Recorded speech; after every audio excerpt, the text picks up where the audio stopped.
Los ingredientes son pan wholesome, media lata de jamonilla, 3 hot dogs de res, una lata de chickweed de 15 onzas y 5 onzas de pimientos morones dividido en dos. Vamos a comenzar con los pimientos morones, incluyendo el líquido.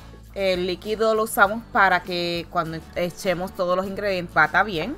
Vamos a estar echando la mitad de la lata de chickweed para esta receta. Recuerden que vamos a hacer otra receta con hot dog. Vamos a estar echándole la mitad de la lata de jamonilla y vamos a estar cerrando la licuadora para empezar a mezclar.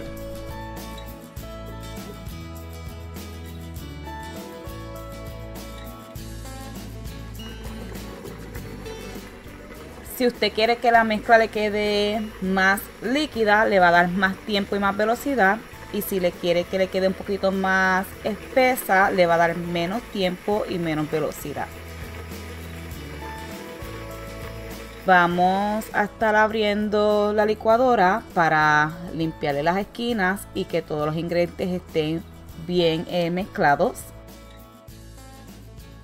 Después vamos a cerrar la licuadora y vamos a terminar de batir los ingredientes.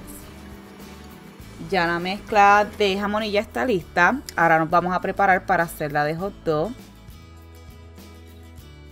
Recuerden que la de hot dog es para las personas que no comen jamonilla o cerdo.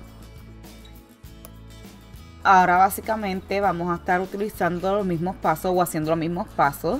Comenzamos con el pimiento morrón, incluyéndole el líquido, la otra mitad del pote de chickweed y los 3 hot dogs. Recuerden que estos hot dogs son de carne de res, no tienen ningún tipo de cerdo. Esa es la idea de esta receta. Y los hot dogs no los cocinamos para nada. Ya los hot dogs vienen cocidos, así es que no los tenemos que cocinar. Y básicamente lo mismo, lo vamos a licuar dependiendo de cómo a usted le guste su consistencia. Es el tiempo y la velocidad que le vamos a dar.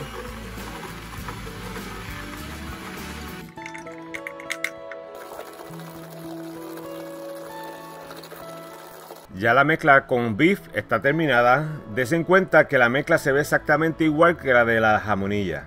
Así que si van a compartir la mezcla o si tienen invitados que no comen una o la otra, estén seguros que lo pueden marcar porque se ven exactamente igual, huelen exactamente igual y básicamente saben igual. Para preparar los sandwichitos, lo que vamos a hacer es vamos a estar cogiendo un cuchillito así como de mantequilla y vamos a estar untando la mezcla en las dos tapitas. Pueden utilizar la cantidad que ustedes deseen, pero no usen de más porque cuando lo vayan a cortar se le va a desbordar el sandwichito. Como ven, súper fácil, no hay que pensarlo mucho.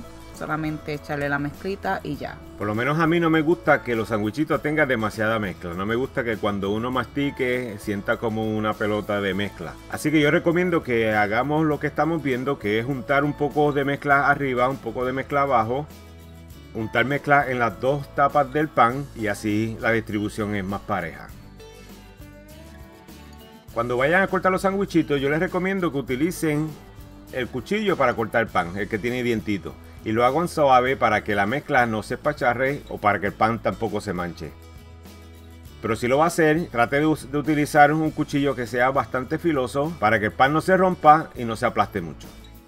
Con el cuchillo de dientitos el corte va a ser mucho más limpio y la presentación va a ser más bonita. Después de cortarle las orillas, vamos a estar picando el pan en 4 triángulos. Este es el corte que utilizamos para entremeses.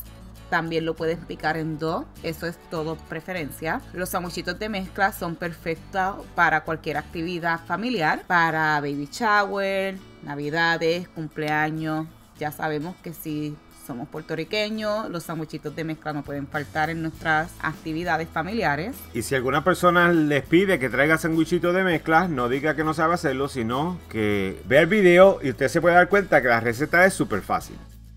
Cuando terminen sus sandwichitos, estén seguros de que lo metan en un molde tapado con aluminio o en un molde que sea de entremés con una tapa de plástico. Porque si le da el aire se les va a poner duro los sandwichitos y se le va a dañar completamente. Así es que les recomiendo que los tapen cuando terminen lo pronto posible. Y eso pasa bien rápido. En un par de minutos el pan se pone duro y a nadie le gusta sandwichito con mezcla tostado. Para los que no comen lechón o para los que no comen cerdo, es bien importante que no contaminemos los utensilios. Si usted estaba utilizando un cuchillo para la mezcla de jamonilla, tiene que utilizar un cuchillo nuevo, tiene que limpiar el cuchillo para que no se mezcle con la de res. Eso es bien importante porque en realidad no puede haber ningún contacto de cerdo, por supuesto para las personas que no comen cerdo. Como ven, así quedaron nuestros sanguchitos de mezcla. Esta receta es súper fácil. Recuerde que si les sobra un poco de mezcla lo pueden guardar en la nevera en un bowl con tapa y les va a durar como una semana. Si les gustó esta receta, favor de darle like, dejarnos sus comentarios y muchas gracias por ver el video. Que disfruten.